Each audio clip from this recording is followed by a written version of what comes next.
ಎಲ್ಲರಿಗೂ ನಮಸ್ಕಾರ. Welcome back to my YouTube channel. ಹೊಸದಾಗಿ ವ್ಲಾಗ್ ನೋಡ್ತಾ ಇರೋರು ದಯವಿಟ್ಟು ಸಬ್ಸ್ಕ್ರೈಬ್ ಮಾಡ್ಕೊಳ್ಳಿ, ಕೊನೆಯವರೆಗೂ ವ್ಲಾಗನ್ನು ನೋಡಿ. ಸೊ ಲೈಕ್, ಶೇರ್, ಕಮೆಂಟ್ ಮಾಡೋದನ್ನು ಮರಿಬೇಡಿ. ಹಾಗೆ ತುಂಬ ಜನ ಹಾಯ್ ಅಂತ ಎಲ್ಲ ಕಮೆಂಟ್ ಮಾಡಿದ್ರಿ, ಅವರೆಲ್ಲರಿಗೂ ಕೂಡ ತುಂಬಾ ಥ್ಯಾಂಕ್ಸ್. ಸೊ ನನ್ನ ವಿಷಯದಲ್ಲಿ ಹೇಗೆ ಅಂತ ಅಂದರೆ, ಒಂದೂವರೆ ತಿಂಗಳಿಂದ ನಾನು ಯಾವುದೇ ವೀಡಿಯೋಸ್ಗಳನ್ನೆಲ್ಲ ಹಾಕಿರಲಿಲ್ಲ ಮೊದಲು. ಸೊ ಆ ಟೈಮ್ನಲ್ಲಿ ತುಂಬ ಜನ ಹೇಳ್ತಿರ್ತಾರೆ, ಸೊ ಈ ಥರ ಗ್ಯಾಪ್ ಕೊಟ್ಟರೆ ಅನ್ಸಬ್ಸ್ಕ್ರೈಬ್ ಆಗ್ತಾರೆ, ಹಾಗೆ ನೀನು ನೆಕ್ಸ್ಟು ವೀಡಿಯೋ ಹಾಕಿದ್ರೂ ಕೂಡ ಸ್ಟಾರ್ಟಪ್ ಥರ ಮಾಡ್ಕೊಬೇಕಾಗುತ್ತೆ ಅಂತ ಹೇಳಿಬಿಟ್ಟು. ಬಟ್ ನನ್ನ ವಿಚಾರದಲ್ಲಿ ಅದು ಸುಳ್ಳು. ನೀವೆಲ್ಲರೂ ಕೂಡ ನನಗೆ ಎಷ್ಟು ಸಪೋರ್ಟ್ ಮಾಡಿದ್ದೀರಾ, ಹಾಗೆ ನನ್ನ ಮೇಲೆ ನಂಬಿಕೆ ಇಟ್ಟು ವೀಡಿಯೋ ಹಾಕ್ತಾರೆ ಅಂತ ಹೇಳಿ ಕಾದು ಸೊ ವೀಡಿಯೋ ಹಾಕಿದಾಗ ನೋಡಿ ಕಮೆಂಟ್ ಕೂಡ ಮಾಡ್ತೀರಾ. ಸೊ ನಿಮ್ಮೆಲ್ರಿಗೂ ಕೂಡ ತುಂಬ ಅಂದರೆ ತುಂಬಾ ಥ್ಯಾಂಕ್ಸ್. ಇದೇ ರೀತಿ ಇರಲಿ ನಿಮ್ಮೆಲ್ಲರ ಸಪೋರ್ಟು. ಸೊ ಇವಾಗ ಮಿನಿಮಮ್ ನನಗೆ ಮಾಮೂಲಿ ವ್ಯೂಸ್ ಹೇಗೆ ಬರ್ತಿತ್ತು ಅದೇ ರೀತಿ ವ್ಯೂಸ್ ಬರ್ತಾ ಇದೆ, ಹಾಗೆ ಸಬ್ಸ್ಕ್ರೈಬರ್ಸ್ ಕೂಡ ಜಾಸ್ತಿ ಆಗ್ತಾ ಇದ್ದಾರೆ. ಸೊ ತುಂಬ ಅಂದರೆ ತುಂಬಾ ಥ್ಯಾಂಕ್ಸ್ ಈ ರೀತಿ ಸಪೋರ್ಟ್ ಮಾಡ್ತಾ ಇರೋದಕ್ಕೆ. ಹಾಗೆ ಒಬ್ಬರು ಕಮೆಂಟ್ ಕೂಡ ಮಾಡಿದರು ನನಗೆ, ನಿಮ್ಮ ಊರು ಯಾವುದು ಅಂತ ಹೇಳಿಬಿಟ್ಟು. ಸೊ ಅದನ್ನು ನಾನು ಕೊನೆಯಲ್ಲಿ ತಿಳಿಸ್ತೀನಿ, ವ್ಲಾಗನ್ನ ಕೊನೆವರೆಗೂ ನೋಡಿ ಗೊತ್ತಾಗುತ್ತೆ.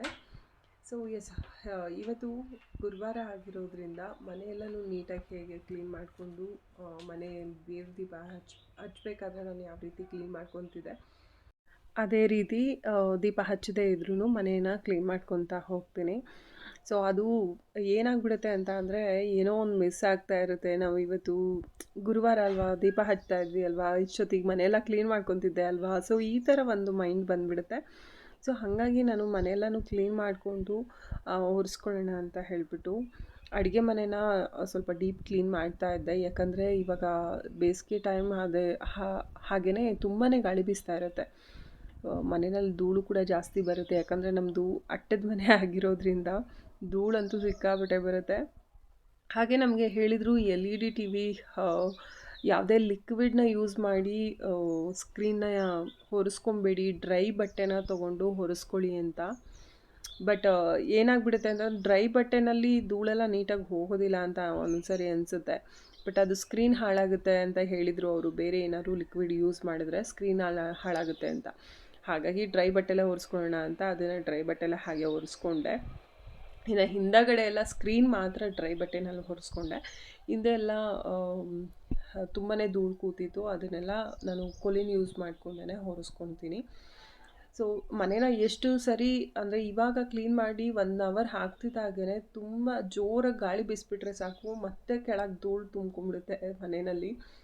ಎಲ್ಲಿ ಅಟ್ಟ ಎಲ್ಲ ಖಾಲಿ ಇರುತ್ತೆ ಅಲ್ಲ, ಸೊ ಅದೆಲ್ಲ ಧೂಳು ಬಂದು ನೆಲದ ಮೇಲೆ ಕೂತ್ಕೊಳ್ಳುತ್ತೆ. ಅಯ್ಯೋ ಮನೆಯೇ ಒರೆಸಿಲ್ವೇನೋ ಅನ್ನೋ ಥರ ಫೀಲ್ ಆಗ್ತಾ ಇರುತ್ತೆ. ಇನ್ನು ಸ್ನಾನ ಎಲ್ಲ ಮುಗಿಸ್ಕೊಂಡು ಬಂದು ಇವಾಗ ಬಾಗಿಲನ್ನೆಲ್ಲನೂ ನೀಟಾಗಿ ತೊಳ್ಕೊಳ್ಳೋಣ ಅಂತ ಹೇಳಿಬಿಟ್ಟು ತೊಳ್ಕೊತಾ ಇದ್ದೆ. ಇವಾಗ ರೀಸೆಂಟಾಗಿ ನಾನು ಇದೇ ಟೈಮ್ನಲ್ಲಿ ಒಂದಿಷ್ಟು ಸೀರೆಗಳನ್ನ, ಅಂದರೆ ನಾನು ತುಂಬ ಹಿಂದೆ ಎಲ್ಲ ಸೀರೆಗಳನ್ನ ತೊಗೊಂಡೇ ಇರಲಿಲ್ಲ, ಬರೀ ಹಬ್ಬಗಳಲ್ಲಿ ಬಿಟ್ಟರೆ. ಸೊ ಹಾಗಾಗಿ ಇವಾಗ ಟ್ರೆಂಡಿಂಗಲ್ಲಿರುವಂಥ ಕೆಲವೊಂದು ಸ್ಯಾರಿಗಳನ್ನ ಪರ್ಚೇಸ್ ಮಾಡಿದ್ದೆ. ಅದ್ರದ್ದು ಬ್ಲೌಸ್ ಎಲ್ಲ ಹೊಲ್ಕೊಳ್ಳೋದಕ್ಕೆ ನನಗೆ ಒಳ್ಳೆ ಟೈಮ್ ಸಿಕ್ತು. ಕೆಲವೊಂದು ಬ್ಲೌಸ್ಗಳೆಲ್ಲ ಗ್ಯಾಪ್ ಉಳಿಸ್ಕೊಂಡ್ಬಿಟ್ಟಿದ್ದೆ, ಅದನ್ನು ಹೊಲ್ಕೊಂಡು ಬೇರೆಯವ್ರದ್ದು ಎಲ್ಲ ಇಸ್ಕೊಂಡಿದ್ದೆ, ಅವ್ರುಗಳದ್ದು ಹೊಲಿದು.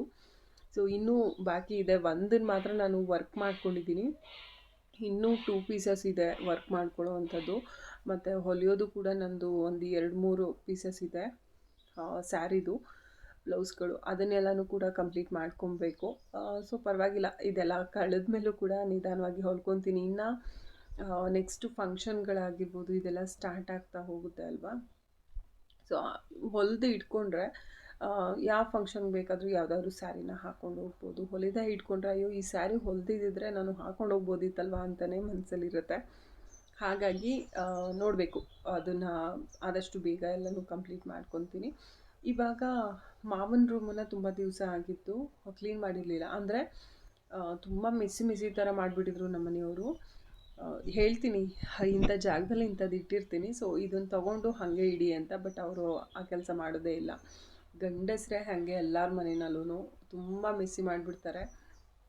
ಮಾವನ ರೂಮಲ್ಲೂ ಕೂಡ ಅಷ್ಟೇ, ಎಳ್ದಾಡೋದು, ಬೆಡ್ಶೀಟ್ ಎಲ್ಲ ತೊಗೋಬೇಕಾದ್ರೆ, ಪ್ಯಾಡ್ಸ್ ಎಲ್ಲ ತೊಗೋಬೇಕಾದ್ರೆ ಎಲ್ಲ ಎಳ್ದಾಡೋದು ಮಾಡಿಬಿಟ್ಟು ಎಲ್ಲ ಮೆಸ್ಸಿ ಥರ ಆಗೋಗ್ಬಿಟ್ಟಿತ್ತು. ಅದನ್ನೆಲ್ಲನೂ ಕೂಡ ಇವತ್ತು ಹೇಗಿದ್ರು ಫ್ರೀ ಇದ್ದೀನಿ ಅಲ್ವಾ ಅಂತ ಹೇಳಿಬಿಟ್ಟು ಬೆಳಗ್ಗೆನೇ ಎದ್ದು ಕ್ಲೀನ್ ಮಾಡೋಣ ಅಂತ ಎಲ್ಲನೂ ಆಚೆಗೆ ತೆಗೆದಿಟ್ಟೆ. ಇದು ಡಸ್ಟ್ ಏನು ಅಂತಂದರೆ ಸ್ವಲ್ಪ ನನಗೆ ಡಸ್ಟ್ ಅಲರ್ಜಿ ಇದೆ. ಸೊ ಹಾಗಾಗಿ ನಮ್ಮ ಮನೆಯವ್ರ ಕೈಲೇ ಅದನ್ನೆಲ್ಲ ರೂಮಲ್ಲಿ ಧೂಳೆಲ್ಲನೂ ಹೊಡಿಸ್ಕೊಂಡೆ. ಅದನ್ನು ಗುಡಿಸಿ ನೆಲ ಎಲ್ಲನೂ ಸಾರಿಸ್ಬಿಟ್ಟು ಆಮೇಲೆ ಒಂದೊಂದೇ ಎಲ್ಲನೂ ಕೂಡ ಜೋಡಿಸ್ಕೊಂಡು ಇಟ್ಕೊತಾ ಇದ್ದೀನಿ. ಅಂದರೆ ಆ ರೂಮ್ ಒಳಗೆ ಯಾರೂ ಜಾಸ್ತಿ ಓಡಾಡದೇ ಇರೋದ್ರಿಂದ ಎಷ್ಟೋ ಬಟ್ಟೆಗಳೆಲ್ಲ ಸ್ವಲ್ಪ ಧೂಳು ತುಂಬ್ಕೊಂಡ್ಬಿಟ್ಟಿತ್ತು. ಅದನ್ನು ಎಲ್ಲನೂ ಕೂಡ ಒಗೆಯಬೇಕಲ್ವ ಕೆಲವೊಂದು ಬಟ್ಟೆಗಳನ್ನ, ಅಂದರೆ ಯೂಸ್ ಮಾಡುವಂಥ ಬಟ್ಟೆಗಳನ್ನ. ಇನ್ನು ಯೂಸ್ ಮಾಡದೇ ಇರೋಂಥ ಬಟ್ಟೆಗಳು ಸುಮಾರಿತ್ತು.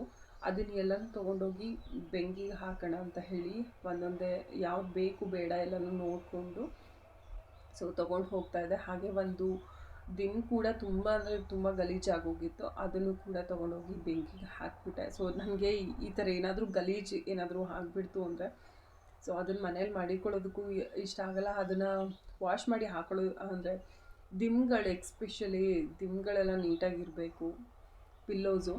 ಇಲ್ಲ ಅಂತಂದರೆ ನನಗೆ ಆ ಥರ ಸ್ವಲ್ಪ ಕರೆ ಆದರೂ ತೊಗೊಂಡೋಗಿ ಬೆಂಕಿಗೆ ಹಾಕ್ಬಿಡ್ತೀನಿ. ಸೊ ಇವಾಗ ನಿನ್ನೆ ಸಾಯಂಕಾಲ ನಂದು ಲೂಸ್ ಅಂದರೆ ಹರ್ಬಲ್ ಟೀ, ಗ್ರೀನ್ ಟೀ ಅಂತ ಏನು ಬರುತ್ತೆ ಅದನ್ನು ನಾನು ಬುಕ್ ಮಾಡಿದೆ. ಅದು ನಿನ್ನೆ ಸಂಜೆ ಇನ್ನೂ ಬಂದಿತ್ತು.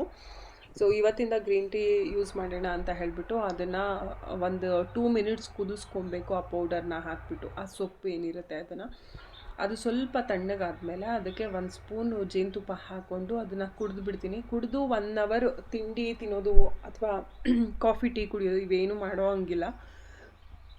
ಸೊ ನನ್ನ ಮಗನ ಕಳಿಸಿದ್ದು ಒಂದು 7:30 ಆಗುತ್ತೆ. ಆ ಟೈಮ್ನಲ್ಲಿ ನಾನು ಹರ್ಬಲ್ ಟೀನ ಕುಡಿದ್ರೆ ಇನ್ನು ತಿಂಡಿನೇ ತಿನ್ನೋದು ಡೈರೆಕ್ಟಾಗಿ. ಬೆಳಗ್ಗೆ ಹೊತ್ತು ಕಾಫಿ ಟೀ ಎಲ್ಲ ಅವಾಯ್ಡ್ ಮಾಡಿಬಿಟ್ಟಿದ್ದೀನಿ.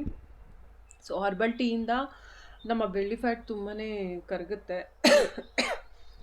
ಯಾಕಂದರೆ ನಾನು ತುಂಬ ಹಿಂದೆ ಎಲ್ಲ ನಾನು ಗ್ರೀನ್ ಟೀ ತುಂಬಾ ಯೂಸ್ ಮಾಡ್ತಾಯಿದ್ದೆ. ಇಮ್ಯುನಿಟಿ ಪವರ್ ಕೂಡ ತುಂಬಾ ಚೆನ್ನಾಗಿರುತ್ತೆ.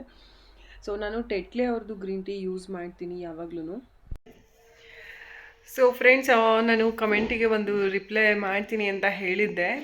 ಒಬ್ಬರು ಕಮೆಂಟಲ್ಲಿ ಕೇಳಿದರು ನಿಮ್ಮೂರು ಯಾವುದು ಅಂತ. ಸೋಷಿಯಲ್ ಮೀಡಿಯಾದಲ್ಲಿ ಪರ್ಸ್ನಲೆಲ್ಲ ಹೇಳ್ಕೊಳ್ಳೋದು ಅಷ್ಟು ಒಳ್ಳೆಯದಲ್ಲ ಅಂತ ನಿಮಗೂ ಗೊತ್ತು.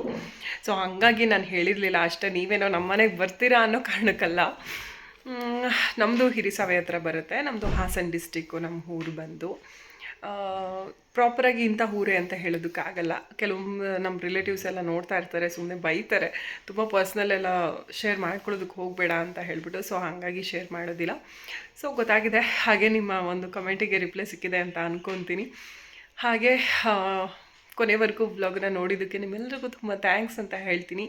ಲೈಕ್, ಶೇರ್, ಕಮೆಂಟ್ ಮಾಡಿ ಇವತ್ತಿನ ಒಂದು ವ್ಲಾಗ್ ಹೇಗಿತ್ತು ಅಂತ ಹೇಳಿ ನನಗೆ ಕಮೆಂಟ್ ಮಾಡಿ ತಿಳಿಸಿ ಅಂತ ಹೇಳ್ತಾ ಮತ್ತು ಮುಂದಿನ ವ್ಲಾಗಲ್ಲಿ ಸಿಗ್ತೀನಿ. ಅಲ್ಲಿವರೆಗೂ ಟೇಕ್ ಕೇರ್ ಆ್ಯಂಡ್ ಬೈ.